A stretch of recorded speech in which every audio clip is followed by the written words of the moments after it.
Welcome to Français facile, Easy French. Activez la fonction de traduction pour une meilleure compréhension de l'histoire. Dans une vallée paisible au pied de la montagne Huangshan en Chine, vivait un jeune homme nommé Liang. Liang était connu pour sa gentillesse et sa sagesse. Un jour, alors qu'il se promenait près d'un lac tranquille, il aperçut une vieille femme qui peinait à porter une lourde charge de bois. Sans hésiter, il courut vers elle pour l'aider. La vieille femme, touchée par la bonté de Liang, le remercia chaleureusement. « Mon jeune ami, Dit-elle, ta gentillesse ne passera pas inaperçue. Je veux te raconter une légende ancienne qui pourrait t'apporter beaucoup de sagesse. » elle l'invita à s'asseoir près du lac et commença à raconter l'histoire du lotus d'or. Il y a longtemps, dans un royaume lointain, vivait un roi puissant mais arrogant. Un jour, il entendit parler d'une fleur magique, le lotus d'or, qui pouvait exaucer n'importe quel vœu. Obsédé par l'idée de posséder cette fleur, le roi envoya ses meilleurs soldats la chercher. Après des mois de recherche, ils revinrent les mains vides. Le roi furieux décida de partir lui-même à la recherche du lotus d'or. Après un long périple, il arriva dans une forêt enchantée, où vivait un ermite sage. L'ermite, voyant l'avidité du roi, lui dit « Le lotus d'or ne peut être trouvé par ceux qui cherchent la richesse et le pouvoir. Seul celui qui a un cœur pur et désintéressé peut le découvrir. » Le roi, bien que sceptique, décida de suivre les conseils de l'ermite.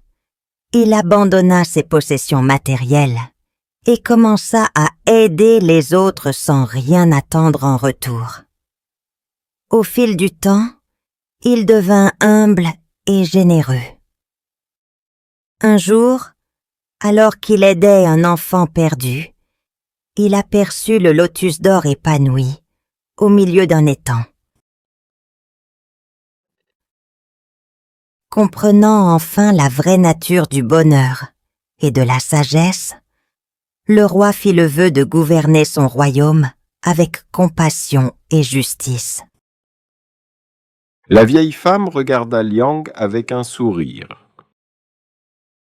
La véritable sagesse ne réside pas dans la quête du pouvoir, mais dans la pureté du cœur et les actes désintéressés,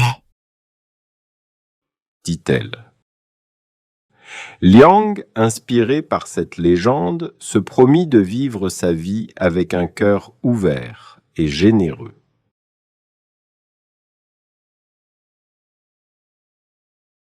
Après avoir entendu la légende du lotus d'or, Liang ressentit un profond désir de comprendre davantage la sagesse ancienne.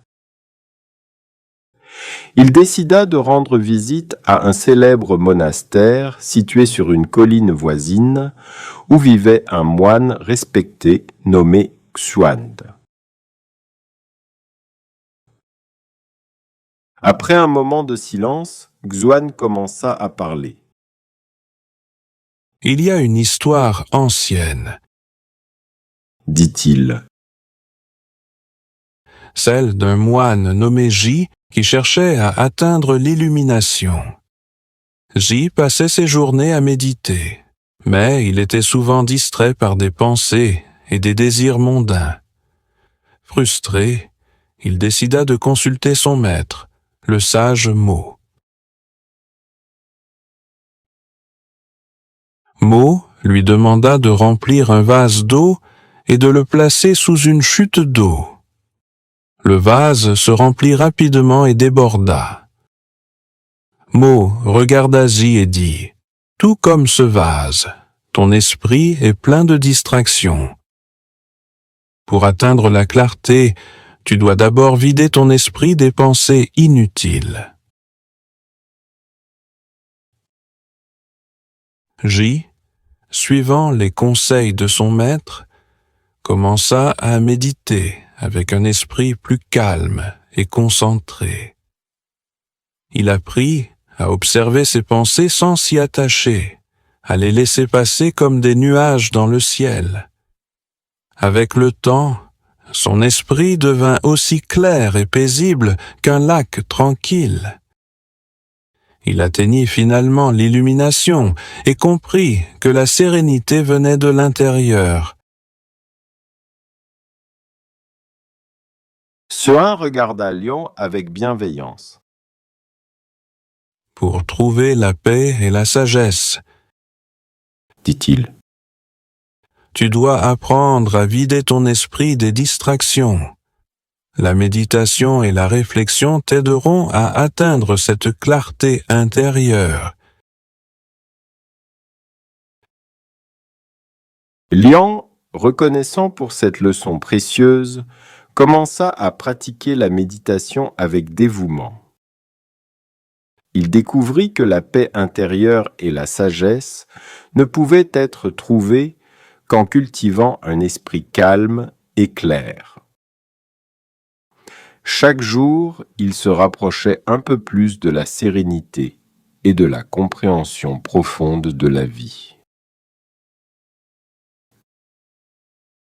Quelques mois après avoir commencé à méditer régulièrement, Liang entendit parler d'un sage indien, Guru Ravi, qui voyageait à travers la région pour partager ses enseignements. Curieux d'en apprendre davantage, Liang décida d'assister à l'une de ses conférences. La conférence se tenait dans un grand jardin où des gens de tout horizon étaient venus écouter le sage. Guru Ravi, un homme d'apparence simple mais d'une grande présence, s'adressa à l'assemblée avec une voix douce et apaisante.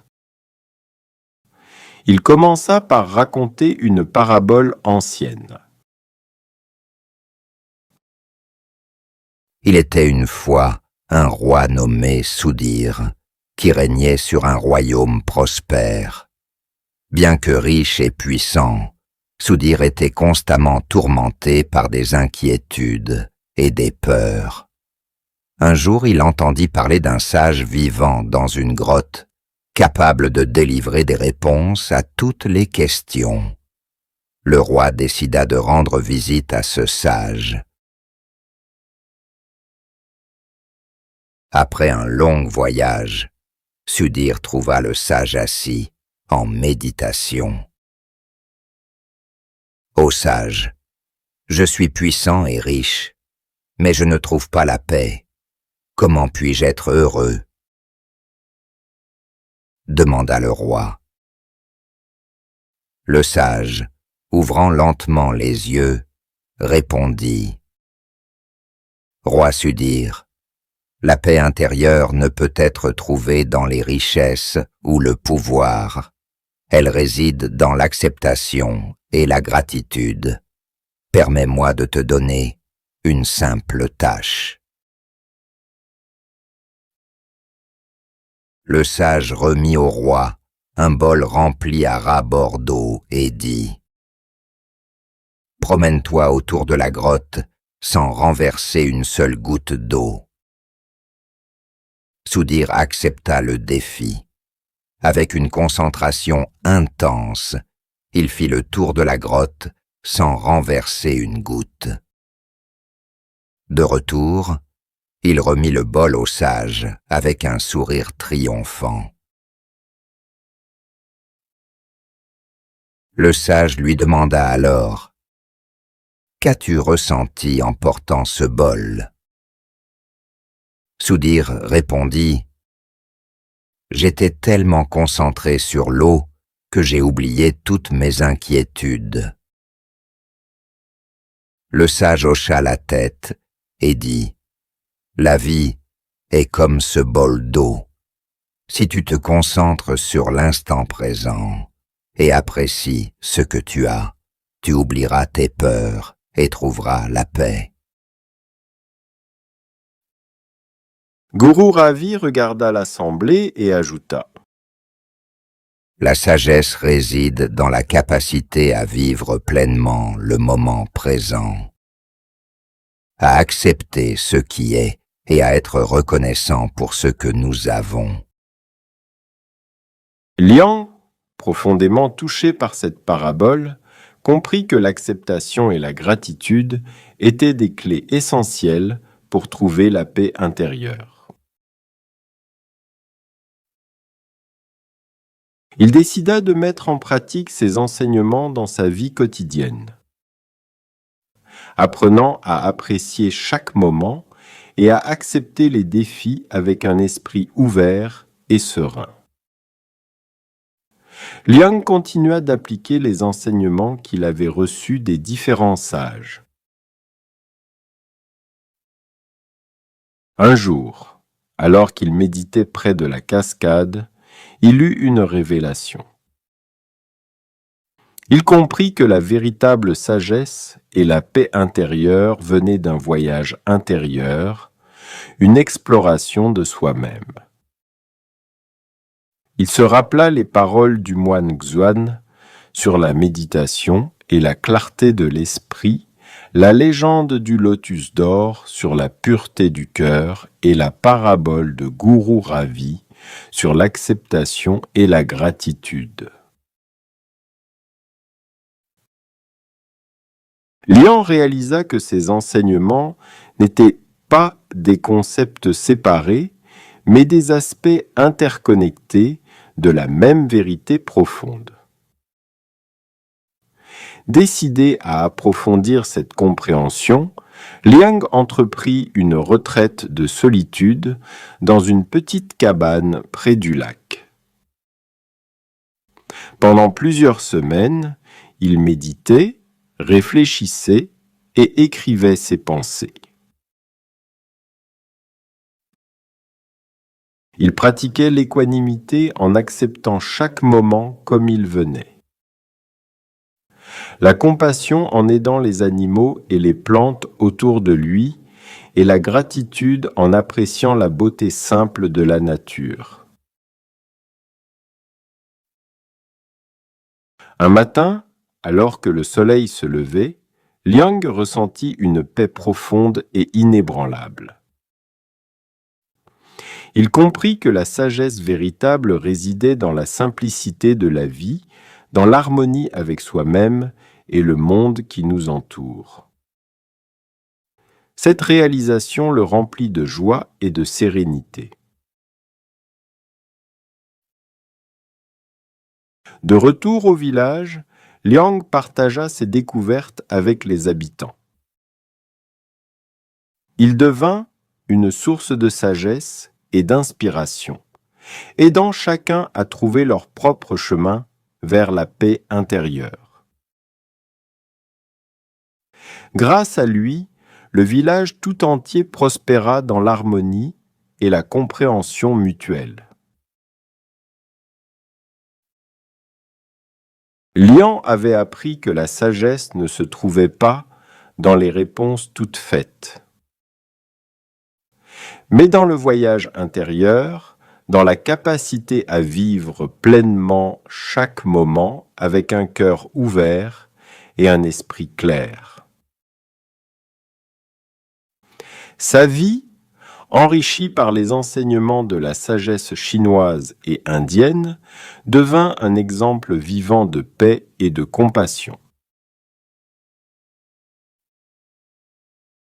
Et ainsi, le village au pied de la montagne Huangshan continua de briller, non pas par la richesse matérielle, mais par la richesse de l'âme, inspirée par la sagesse intemporelle de Liang et des anciens sages.